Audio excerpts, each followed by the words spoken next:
بسم الله الرحمن الرحيم. ومن أحسن قولا ممن دعا إلى الله وعمل صالحا وقال إنني من المسلمين.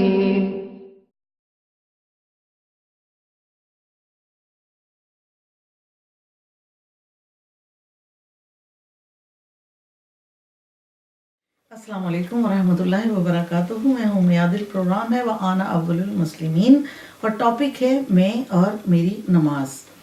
اور اس وقت ہم گفتگو کر رہے تھے میں اور میری نماز کے لاسٹ سیگمنٹ پہ کہ نماز میں خشوع اور خضوع ہم کیسے پیدا کر سکتے ہیں، کس طرح سے اپنی نماز کو بہتر بنا سکتے ہیں. اس حوالے سے جو میں بتا رہی تھی، بات کر رہی تھی کہ ایک ایکشنز اور ایک ورڈز کہ جو ہم کرتے ہیں. بدنی طور پر نماز ہے، روحانی طور پر نماز ہے. فتوے کی نماز ہے، تقوی کی نماز ہے. فتوے کی نماز وہی ہے کہ جو ہم نے رٹ لی ہوئی صورتیں رٹی ہیں، ہمیں پتہ ہے رکوع جانا ہے یہ پڑھنا ہے، سجدے جانا ہے یہ پڑھنا ہے، تکبیر اس کو ایسے کرنی ہے، تشہد میں جانا ہے یہ پڑھنا ہے، سلام پھیر دینا، نماز ختم. یہ ہماری ایک تقوی کی نماز ہو گئی. لیکن فتوے کی نماز ہو گئی. لیکن جو ہماری تقوی کی نماز ہے اس میں ہماری روح کو شامل ہونا لازمی ہے، اس میں ان چیزوں کا شامل ہونا لازمی ہے جس کا کہ ذکر اللہ سبحانہ و تعالیٰ نے ہمیں قرآن کریم میں بتا دیا ہے.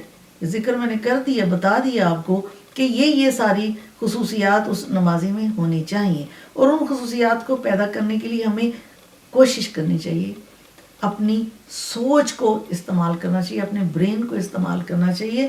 اور سوچ اور دماغ کو استعمال کرتے ہوئے ہمیں یہ دیکھنا ہے کہ ان دو جو ہم ایکشن کرتے ہیں، ایک نماز کے ایکشن اور ایک الفاظ جو منہ سے نکالتے ہیں، تو ہم نے کس کو پہلے کرنا ہے اور کس کو بعد میں. یہ یاد رکھیں. نماز شروع سے لے کے آخر تک اپنی سوچ میں یہ فیڈ کر لیں. یاد رکھیں کہ آپ نے پہلے ایکشن کرنا ہے اور پھر الفاظ بولنے ہیں. یعنی کہ جس وقت ہم نے نیت کی ہے نماز کی، نیت کرنے کے بعد ہم تکبیر کہتے ہیں تو پہلے ہاتھ، ایسی سچویشن یہ بننی چاہیے نا، اس کے بعد اللہ اکبر. جیسے کہ نیت کرنے کے لیے ہمارا لازمی ہے کہ ہم پہلے جے نماز بچھا کے اس کے اوپر کھڑے ہوتے ہیں، رخ قبلہ کی طرف کرتے ہیں، ٹھیک ہے نا. اور اس نیت کرنے کے لیے اور جے نماز بچھانے کے لیے اس سے پہلے ہم کیا کرتے ہیں؟ وضو کرتے ہیں نا. جس سیکوینس کے ساتھ آپ آ رہے ہیں نا اسی سیکوینس کے ساتھ رہیں. اور جس وقت نیت کرنے کے بعد ہم نے تکبیر کہنا ہے تو خواتین یہاں تک ہاتھ رکھتی ہیں، پہلے ہاتھ کریں، کرنے کے بعد کہیں اللہ اکبر.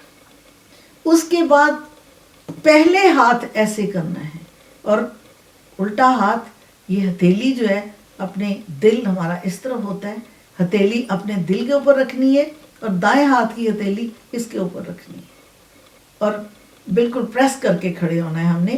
اور رکھنے کے بعد ہم نے ثنا پڑھنی ہے. یہ نہیں کہ اللہ اکبر سبحانک اللہم پڑھنا شروع کر دیا. نو، باقاعدہ آرام سے سوچیں کہ ہم نے کیا کرنا ہے. پہلے ایکشن، پہلے تکبیر، بعد میں کہنی ہے پہلے ہاتھ، اس کا پہلے ہاتھ رکھنے ہیں، پھر ثنا پڑھنی ہے، پھر سورت پڑھنی ہے. یہاں پر عرض کرتی چلوں کہ شکر ہے اللہ سبحانہ تعالیٰ کا، اور شکر ہے ہمارے پیارے نبی پاک صلی اللہ علیہ وسلم کا کہ جنہوں نے ہم پر یہ کوئی فرض نہیں کر دی کہ کوئی بڑی بڑی صورتیں ہی ہم پڑھیں، ورنہ بہت مشکل پیش آ جاتی. اس لیے ہمیں مکمل آزادی ہے کہ ہم بے شک چھوٹی سے چھوٹی صورت پڑھیں جو ہمیں زبانی یاد ہے اور اس کا ترجمہ بھی آتا ہو، ہمیں معلوم ہو، ہم اس کو پڑھیں اس کے ترجمے کے ساتھ. جب ہم نے یہاں پر پڑھ لیا، اس وقت میں صرف یہ بتا رہی ہوں کہ نماز میں ہماری سوچ جو ہے نا، اس سوچ نے ہمیں پورا ہمارے بدن کی حرکات کو، ہماری ایکشنز کو کنٹرول کرنا ہے. اور پورے وقت میں ہماری سوچ ادھر ادھر نہیں جائے گی. اس سوچ میں رکھیں کہ میں نے پہلے ایکشن کرنا ہے. جب آپ نے سورت وغیرہ پڑھ لی، اب آپ نے رکوع میں جانا ہے تو خاموش ہو جائیں اللہ اکبر کہہ کے. جب آپ جھکتی ہیں تو کچھ سیکنڈ تو چاہیے ہوتا ہے نا رکوع میں جانے کے لیے. تو خواتین کے لیے یہ ہے کہ گھٹنوں تک ہمارے یہ ٹچ کریں، یہ نہیں کہ بہت زیادہ جھک جائیں، نہیں، صرف گھٹنوں تک ہمارے یہ ہاتھ جہاں ٹچ کرنے شروع ہو جائیں تو وہاں ہم اپنا رکوع کا پہلے وہ حال بنا لیں، حالت ایسی کہ ہم رکوع میں چلے گئے ہیں. پھر وہاں جا کے پھر ہم پڑھیں سبحان ربی العظیم. 3 مرتبہ پڑھنا بیسک ریکوائرمنٹ ہے، لیکن کوئی فرض تو نہیں ہے کہ 3 مرتبہ ہم پڑھیں. ہمارے دل میں کیا اللہ سبحانہ تعالیٰ کی محبت نہیں ہے کہ ہم اس کو زیادہ پڑھیں؟ اس نے جس حساب سے ہمیں نعمتیں عطا فرمائی ہیں، تو جس وقت ہماری نماز کا وقت آیا ہے اور ہم اس کے ساتھ ہم کلام ہونے لگے ہیں، تو ہم 3 مرتبہ پڑھنے کی بجائے کیوں نہ ہم 5 مرتبہ پڑھیں. اگر تو امام کے پیچھے نماز ہے تو پھر جو امام صاحب پڑھیں، لیکن اگر آپ اپنی انڈیویجول نماز پڑھ رہے ہیں 3 5 7 9 11 جتنی دفعہ مرضی آپ پڑھیں، لیکن طاق میں ہونا چاہیے. جتنا آپ زیادہ پڑھیں گے، 3 تو آپ نے بیسک ہم نے ریکوائرمنٹ کی. بیسک ریکوائرمنٹ کا مطلب یہ ہے کہ پاسز مارکس، بس دیٹس آل. اور اس میں پتہ نہیں پاسز مارکس بھی ملتے ہیں کہ نہیں ملتے. وہ 3 دفعہ کہنا بھی ہمارا اللہ سبحانہ تعالیٰ قبول فرماتے ہیں کہ نہیں. لہٰذا ہم اپنی خوشی کے ساتھ اپنی محبت اللہ سبحانہ تعالیٰ کو شو کریں. جب تک محبت کو بتایا، ہم آپس میں بھی انسان، ماں بھی بچے کو جب تک پیار نہ کرے اور پیار کرنے کے ساتھ اس کو کھانے پینے کے لیے نہ دے تو بچہ بھی یقین نہیں کرتا کہ میری ماں مجھ سے پیار کرتی ہے. حالانکہ پیار تو دل میں ہوتا ہے. ٹھیک ہے، ہم کہیں گے ہمارے دل میں بڑی محبت ہے، تو دل میں محبت ہے تو ذرا رکوع کو لمبا کر دو، 3 کی بجائے 5 7 دفعہ کر دو. جس وقت ہم اتنے دفعہ کریں گے تو کچھ تھوڑا سا وقت زیادہ لگے گا نا، کم از کم 1 سیکنڈ تو لگتا ہے نا سبحان ربی العظیم کہنے کے لیے. کم از کم اس 1 سیکنڈ میں ہم آرام سے اگر پڑھیں گے تو اس سے 1.5 سیکنڈ لگ جائے. اور اگر ہم نے اس کو 5 دفعہ پڑھا، ایک رکعت میں 1 رکوع ہوتا ہے، تو ہم نے 2 مرتبہ ایکسٹرا پڑھا. اس کے بعد پھر جب ہم نے سجدہ دیا، جا کے سجدے میں سبحان ربی الاعلیٰ جب پڑھا تو اس کو بھی 3 کی بجائے ہم 5 مرتبہ پڑھیں. تو ہم نے کتنی دفعہ ایک رکعت میں زیادہ کتنی دفعہ پڑھا ہم نے کہ 3 کو آگے 2 وہ اور ساتھ میں 2 یہ 4 مرتبہ. لیکن سجدے 2 مرتبہ ہوتے ہیں، لہذا 4 وہ ہو گئے اور 2 ہمارے رکوع کے ٹائم پہ ہو گئے، 6 مرتبہ ہو گئے. ہر رکعت میں ہم نے 6 مرتبہ ایکسٹرا پڑھا. اس کو ہم ایک طرف رکھتے ہیں، بعد میں بات کرتی ہوں. اب آتے ہیں کہ ہم جب رکوع میں گئے تو ہم نے 5 مرتبہ پڑھا. اب ہم نے رکوع سے واپس اٹھنا ہے، تو واپس اٹھنا کیا کہہ کے ہے؟ سمیع اللہ لمن حمیدہ، حمیدہ تک کہہ کر ہم سیدھے کھڑے ہو جاتے ہیں. جب سیدھے کھڑے ہو جاتے ہیں تو پھر کھڑے رہیں. یہ جو تیزی کے ساتھ سمیع اللہ لمن حمیدہ ربنا لک الحمد کہہ کے ہم فوراً سجدے میں جاتے ہیں، یہ غلط ہے. اسی کی وجہ سے ہمارے وسوسے آتے ہیں اور ہم غافل ہو جاتے ہیں، لاپرواہ ہیں، ہماری نماز ٹھیک نہیں ہوتی ہے. ہم فکر کے ساتھ نماز کو پڑھیں، نماز کے اندر نماز کے لیے فکر پیدا کریں. جب ہم کھڑے ہوتے ہیں سمیع اللہ لمن حمیدہ کہہ کے ربنا لک الحمد کھڑے کھڑے کہیں، اور اس کو کہنے کے بعد پھر کہیں اللہ اکبر. جب اللہ اکبر کہہ دیا تو ہم سجدے کے لیے جھکیں. سجدے کے لیے جب جھکیں گے پہلے گھٹنے لگیں اور گھٹنوں کے بعد ہاتھ لگتے ہیں.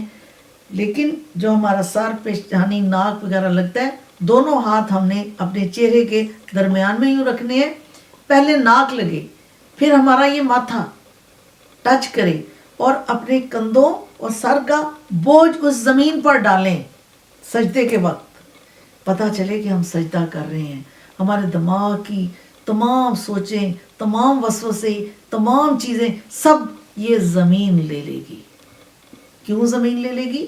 اس لیے کہ جس وقت شیطان نے سنا تھا نا کہ نماز فرض ہو گئی ہے، تو اس نے اپنے شاگرد اور چمچے چیلے سب دنیا میں پھیلا دی اور کہا کہ جاؤ نمازیوں کو نماز نہ پڑھنے دو، اور جو کوئی اگر پڑھ بھی لے تو اس کے دائیں جانب بائیں جانب آگے سے پیچھے سے حملے کرو، وسوسے ڈالو، اس کو نماز مت پڑھنے دو. تو فرشتوں نے اللہ سبحانہ تعالیٰ سے جا کے عرض کی کہ یا رب العزت، تیرے بندے کو تو یہ شیطان نماز نہیں پڑھنے دے گا، چاروں طرف سے حملہ کرے گا تیرے نمازی پر. تو اللہ سبحانہ تعالیٰ نے کہا کہ نہیں، 2 سمت میں نہیں وہ آ سکتا، 4 سمتیں ٹھیک ہے دے دی میں نے اس کو، 2 سمت، ایک اوپر کی اور ایک زمین کی. جب آپ سجدہ کریں تو اپنے کندھے اور سر کا بوجھ اس زمین پر ڈالیں.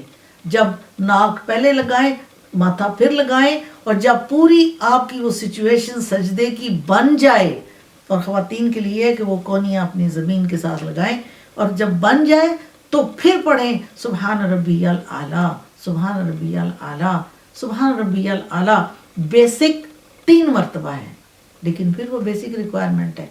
اس کو کم از کم 2 مرتبہ اور پڑھ کر دیکھیں. اگر آپ تجربہ کریں گی، پھر آپ کو جو سکون اور جو چین ملے گا اور جو وسوسے آپ کے ذہن سے نکلیں گے، یقیناً آپ کے دل میں ایک چاہت پیدا ہوگی کہ میں اور زیادہ پڑھوں. آپ 3 کی بجائے 5 دفعہ پڑھیں گی، 5 کی بجائے 7 مرتبہ پڑھیں گی. اور جب آپ پڑھ لیتی ہیں، پڑھنے کے بعد پھر آپ اللہ اکبر کہیں، اللہ اکبر کر کے پھر آپ اٹھیں. یہ اٹھ کر بیٹھنے کو جلسہ کہتے ہیں. اور بیٹھنا کہتا ہے پوری سیدھی کمر کر کے اپنی بیٹھ جائیں، ہاتھ آپ کے گھٹنوں کے اوپر ہوں اور بیٹھ جائیں سیدھا. اور بیٹھ جانے کے بعد پھر آپ کہیں اللہ اکبر.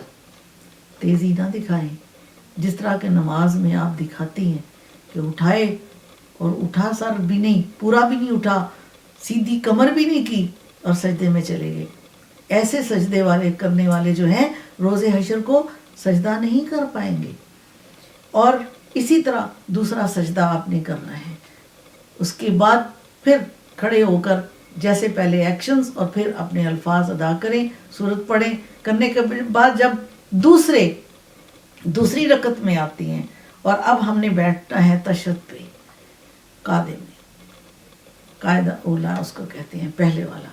اب جب تشہد میں بیٹھتے ہیں تو یہاں پر ناظرین بڑی پیاری بات ہے کہ یہ جو نماز ہے یہ اللہ سبحانہ و تعالی، نبی پاک صلی اللہ علیہ وسلم اور فرشتوں کے درمیان کی گفتگو ہے.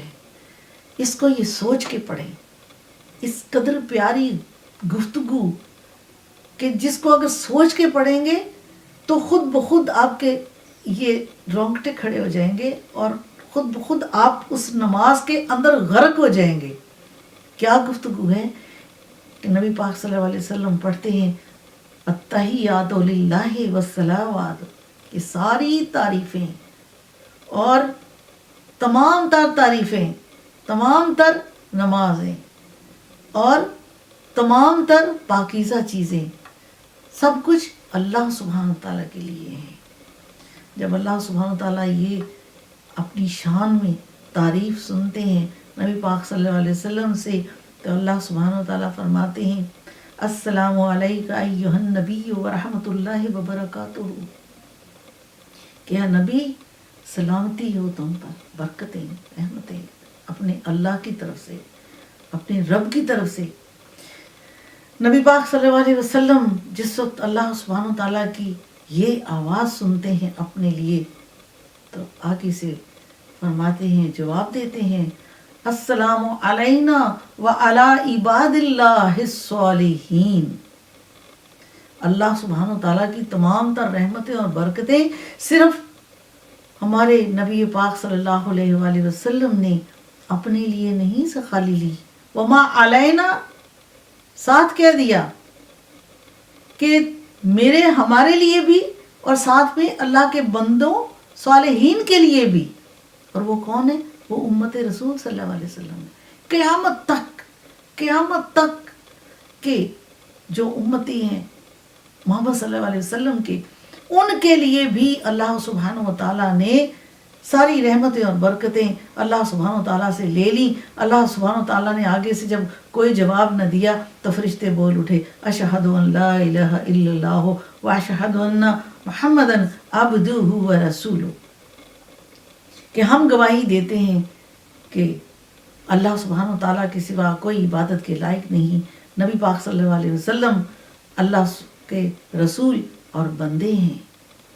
تو یہ گفتگو ہے اس نشست پر، یہ سوچ کے پڑھیے، یہ سوچ کے پڑھیے. جس وقت آئے اشہد ان لا الہ، لا الہ پہ انگلی اٹھانی ہے تو الا اللہ پہ انگلی گرا دینی ہے، کہ گواہی ہم بھی دیتے ہیں اللہ سبحانہ وتعالیٰ کی وحدانیت کی. ناظرین اکرام، آج کے اس پروگرام میں صرف یہاں تک ہی آپ کو بتا سکی ہوں. میں نے کوشش تو کی کہ اس سیگمنٹ کو میں پورا کر سکوں، لیکن معذرت چاہتی ہوں کہ میں اس کو مکمل نہیں کر سکی ہوں. لہٰذا یہ جاری رہے گا اور اس سے آگے بھی کہ ہم اپنی نماز میں خشوع اور خضوع کس طرح سے پیدا کریں. آپ پلیز میرے ساتھ رہیے، میری یہ درخواست ہے، یہ ضرور سنیے اور پھر اس کے اوپر عمل کر کے تو دیکھیں. آپ عمل کر کے تو دیکھیں اور پھر اس کے نتیجے آپ کو انشاءاللہ اتنے اچھے ملیں گے کہ آپ کی نماز ویسی ہی ہو جائے گی جیسی آپ چاہتی ہیں، کیونکہ ہر مسلمان کی دلی خواہش یہ ہے کہ اس کی نماز میں خشوع اور خضوع پیدا ہو جائے اور یہ جو وسوسے ہمارے دماغ میں آتے ہیں وہ سارے کے سارے ختم ہو جائیں، وہ ہمیں تنگ نہ کریں. تو اس کے ساتھ ہی میں آج کے اپنی سیگمنٹ کے پروگرام کو ختم کرتی ہوں اس دعا کے ساتھ کہ اللہم اغفر لی وارحمنی واہدنی ورزقنی. اے ہمارے رب مغفرت فرما، رحم فرما اور ہدایت فرما اور ہمیں روزی عطا فرما. اور وما علینا الا البلاغ. اور اس کے ساتھ ہی میں عادل کو اجازت دیجیے. وقت حالات زندگی نے اگر ساتھ دیا تو اسی میں اور میری نماز کے ٹاپک کے ساتھ پھر آپ کی خدمت میں حاضر ہوں گی. تب تک کے لیے فی امان اللہ. بسم اللہ الرحمن الرحیم. ومن أحسن قولا ممن دعا إلى الله وعمل صالحا وقال إنني من المسلمين.